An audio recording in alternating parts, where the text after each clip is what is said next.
Good morning, everyone, especially to you, sir. My name is Johanny Oloriwan, this BE MM3 Black Tea. So my topic is cooperation. It is important to acknowledge that the rest of promoting companies and enhance their popularity in the market is just the responsibility of marketing professionals. So, kini siya kay dili lang angay sa mga marketing professionals isalig ang pag-promote sa company o pagpataas sa popularity ani sa market. Ang tanan nga employee sa company na ay papil diha maayong serbisyo sa mga empleyado, maka-attract og daghang customer. So kini siya kay dili lang angay sa mga professionals maisalig ang tanan, pwede po ng mga employee mo istorya sa bawat mga tao na ilang makuan para ang ilang kuan, ilang product or ang ilang company mas mudagsa pa ang mga customer. Next is database communication. Effective communication in database management. It is imperative for employee to engage in efficient communication with one another. The dissemination of information should be accessible to all individuals in its extended format.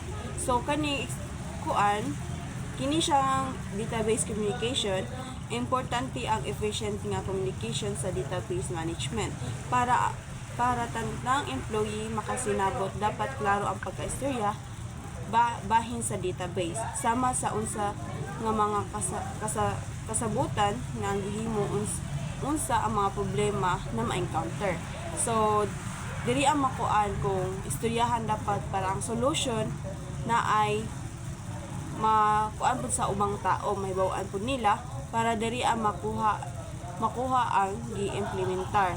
Next is leverage. Leverage, the concept of leverage involves comprehending the manners in which each marketing channels facilitates the promotion of brand among its extended client base, while also determining the associated costs. So, ang leverage sa marketing nagpasabot nga kinahanglan nimong masabtan kung giunsa ang matag marketing channels like Facebook, Instagram o email.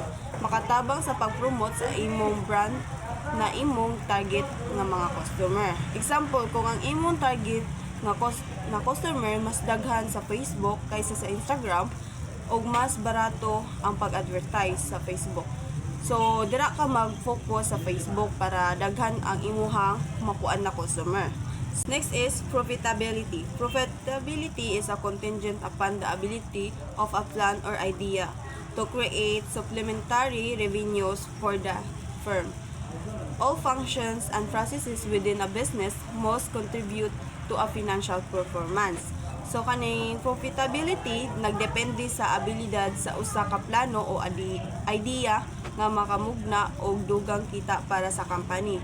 Kung walay dugang kita nga mamugna, dili mahimong profitable ang usa ka negosyo.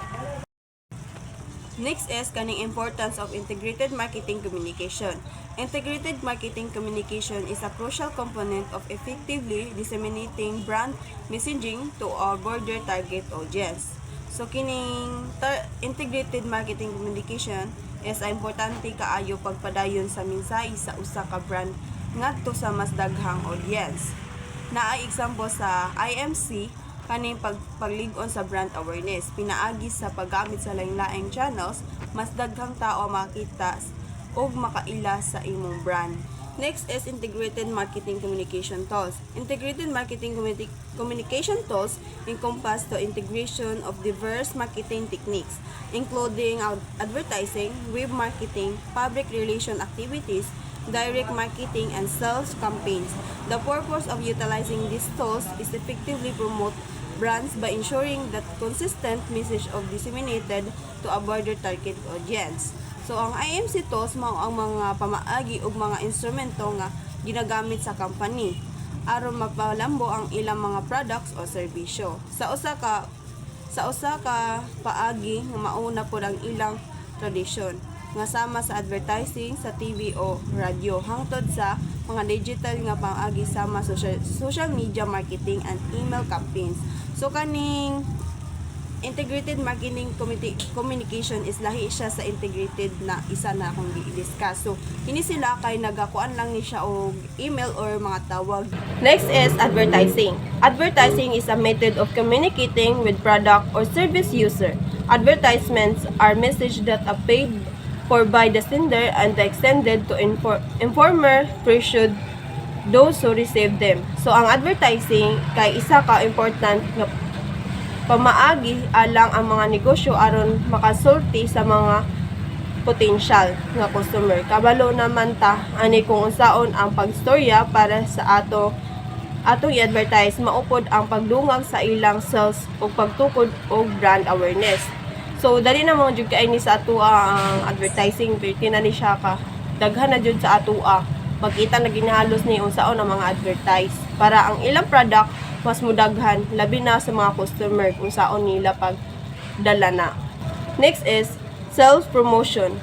Sales promotion refers to a various marketing activities and techniques employed by business and stimulate customer demand and increase sales of their products or service. Brands have the potential to be effectively marketed through many strategies such as utilization of discount coupons, loyalty clubs, membership coupons, incentives, rewarding, schemes, appealing, crafted deals, among others.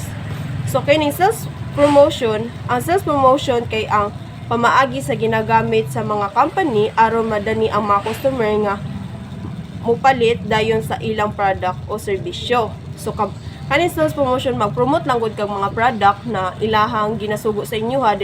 Labi na, mo-promote mo isa ka product na kuan sa mga customer. So dira mahulog ang daghang customer ninyo. So mo ni ang sales promotion. Next is direct marketing. Direct marketing refers to a professional strategy that involves direct communicating with potential customers to promote products or service. This approach typically involves the use of personal means such as phone calls, emails, or face-to-face interaction. So, kining direct marketing mao ang pagtukod og personal nga relasyon sa mga customer o pagdani nila sa pagpalit sa mga products. Isa pod ni sa makatabang sa mga negosyo nga inganyo sa mga customer. Nag-interes sa ilang mga product ug makahatag og personalized na serbisyo. Dili lang ni about sa advertising like anang mga social media, kini sila kagakikan lang ni sila sa tawag or email. So kaning direct marketing guys is nagakuan ni sila di pareha sa ubang brand na nagakuan sila og advertising, gakuha sila para mo kanila ang product. So kining direct marketing is nagakuan lang ni sila og mga tawag or email, magasend lang mo ana sila din mo direct na sila mo nang ginatawag siya og direct marketing.